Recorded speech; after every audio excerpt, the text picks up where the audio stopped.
Acho que não tem trilha sonora melhor para começar a falar sobre a independência das 13 colônias, né? Falar sobre Estados Unidos, do que Simpsons, né? Que traduzem tão bem essa sociedade norte-americana, cara, fielmente.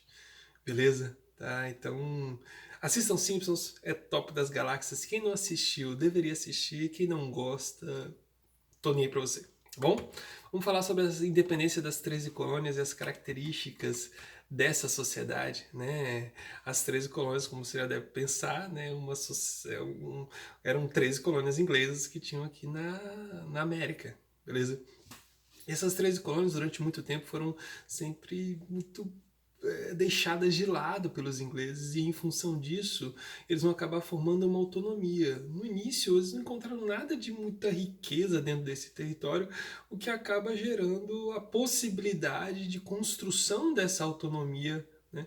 Que diferentemente de outras regiões onde você vai ter um domínio muito forte em função das riquezas que tinham por ali, como você não encontrou nada de muito interessante dentro dessa região, cara, então deixa pra lá.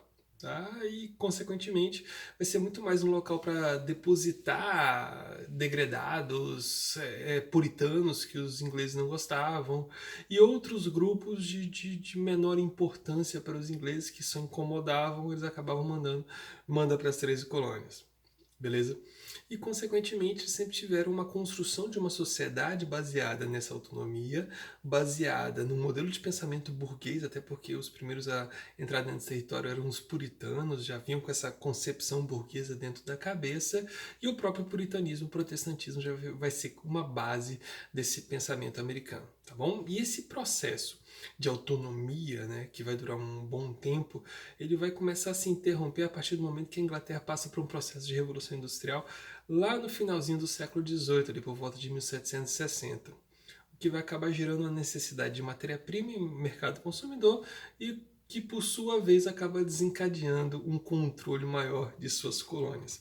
Outras questões que vão acabar interferindo dentro dessa brincadeira vai ser a questão da Guerra dos Sete Anos, que por sua vez a gente vai ter um desdobramento aqui na América, que vai ser a Guerra Franco-Indígena, que vai ser basicamente entre franceses e ingleses. A vitória vai ser dos ingleses, com a anexação do Canadá da Louisiana, o que vai gerar um maior interesse dos ingleses para com essa região, beleza? E a necessidade de aumento de controle do território, tá bom? E outra característica vai ser uma possibilidade de avanço em direção à região do rio Mississippi, e, consequentemente, os olhos da Inglaterra começam a crescer nesse território, o que acaba desencadeando uma série de leis, né? Essas leis, a gente vai ter a lei do açúcar, que vai aumentar o tabelamento do melaço, que era utilizado para uma série de coisas, inclusive para fazer o rum, né, naquele chamado comércio triangular. Dei uma pesquisada em comércio triangular, aí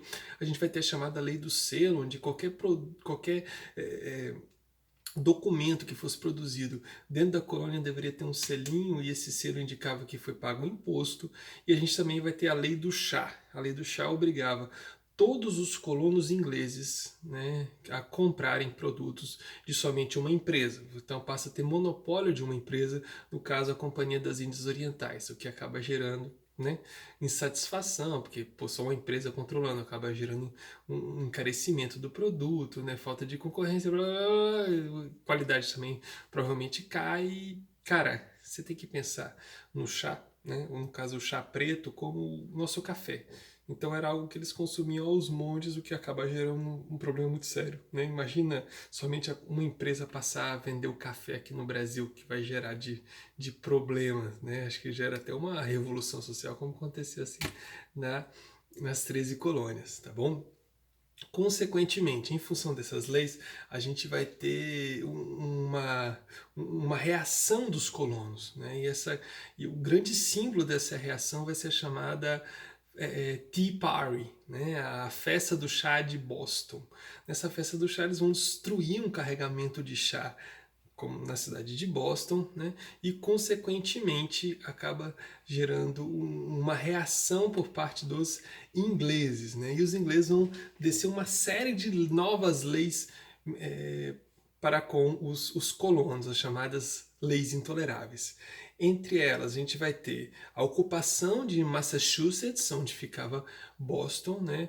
O fechamento dos portos e a obrigação do pagamento da indenização daquele carregamento de chá que foi destruído durante a festa do chá, tá bom? A gente vai ter um aumento do efetivo nas colônias, né? E a obrigação dos colonos de alojar e suprir as necessidades dos soldados que estão chegando dentro do território. Então, além dos soldados invadirem o território, os próprios colonos deveriam alojá-los nas suas casas e atender às necessidades, como comida e seja lá o que for, tá bom? Consequentemente, isso gera mais insatisfação ainda, né? Então, essas são as chamadas leis intoleráveis, e a gente também vai ter um processo de ampliação do Canadá que vai causar uma insatisfação muito grande e a consequente anexação do território de Ohio pelo Canadá, recém-anexado pelos ingleses, tá bom? Em 1774 a gente vai ter o primeiro Congresso Continental, que vai ser uma reação dos colonos agora, né, às chamadas leis intoleráveis, tá? Então eles vão fazer uma série de reivindicações. O único estado que não vai participar vai ser a Geórgia. Tá? A Geórgia já era um território que era mais ao sul, meio subtropical, e consequentemente eles tinham um tipo de agricultura que os vinculava muito aos interesses dos ingleses. Então eles tinham uma parceria muito forte com os ingleses, ganhavam muito dinheiro com exportação de produtos.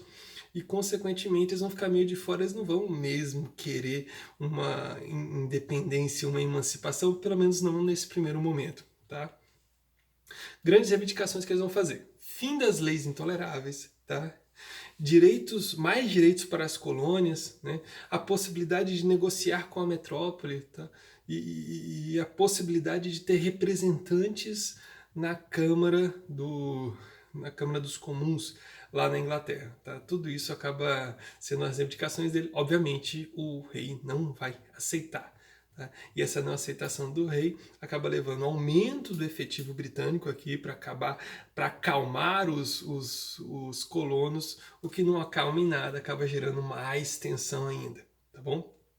E o aumento desse efetivo, eles vêm para a América, destroem um depósito de armas que pertenciam aos colonos, o que gera mais insatisfação ainda. Tá bom? Gerando e desencadeando principalmente o segundo Congresso Continental, que vai ser em 1776, aí já no ano da independência dos Estados Unidos. Beleza? Eles já viram que não tinha possibilidade de negociação. Tá?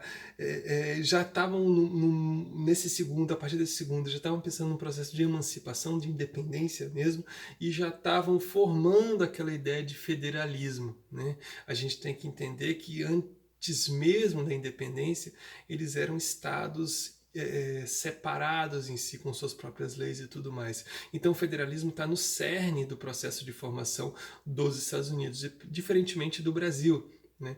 Onde você tem aquele território um pouco mais unificado e, consequentemente, você vai ter um país mais unificado e não com tanta diversidade de leis. No caso dos Estados Unidos, você vai ter essa diversidade muito forte em função dessa lógica federalista que está no cerne do seu surgimento. Beleza? Bom, a independência vai acontecer em 4 de julho de 1776, ou melhor, a Declaração de Independência Norte-Americana, tá bom? Foi um texto cunhado por Thomas Jefferson e Benjamin Franklin, tá? Provavelmente foi feito por Thomas Jefferson e adaptado, revisado por Franklin, tá? Obviamente, os ingleses não vão aceitar esse texto. Os inimigos dos ingleses, por sua vez, né, aproveitando da deixa, aproveitando da situação, eles vão começar a ficar do lado dos americanos, só para incomodar os ingleses. No caso, eu estou falando aí da França, eu estou falando da Holanda, perdão, da Espanha, e eu estou falando da Prússia. Tá? Esses daí são os países que vão ficar contra eles. E em 1783, a gente vai ter a assinatura do Tratado de Paris com os ingleses, que vai declarar a independência dos Estados Unidos, vai ser a aceitação da independência dos Estados Unidos, e a gente vai ter a perda de alguns territórios. Tá? Em 1787, a gente vai ter um congresso continental para aprovação de uma constituição, tá? E nessa constituição vai prever algumas características. A gente vai ter o presidencialismo, a gente vai ter a divisão em 3 poderes, tá? A gente vai ter o chamado Bill of Rights, tá? A Carta de Direitos, que vai garantir liberdade de imprensa, liberdade de expressão, liberdade religiosa, né? O direito de se revoltar contra um governo tirano, o direito de possuir armas, que vão estar no cerne desse documento, o direito à liberdade, o direito à igualdade, né? Igualdade de direitos, direito à propriedade privada, né? Que é a base desse pensamento aí. Mas, contudo, todavia, entretanto, negros, índios vão acabar sendo excluídos da brincadeira. Tá bom? Então essa liberdade, essa igualdade, esse direito a se revoltar contra a tirania não vai ser aplicado para negros e índios. Tá? Durante muito tempo a gente vai ter uma sociedade segregada, a gente vai ter uma sociedade racista. Vai ter não. Temos uma sociedade racista nos Estados Unidos, não só nos Estados Unidos, no mundo todo, né? No Brasil também, mas que vão ter como, até no seu sistema legal, esse sistema segregacionista. Tá bom? Tá? Beijo.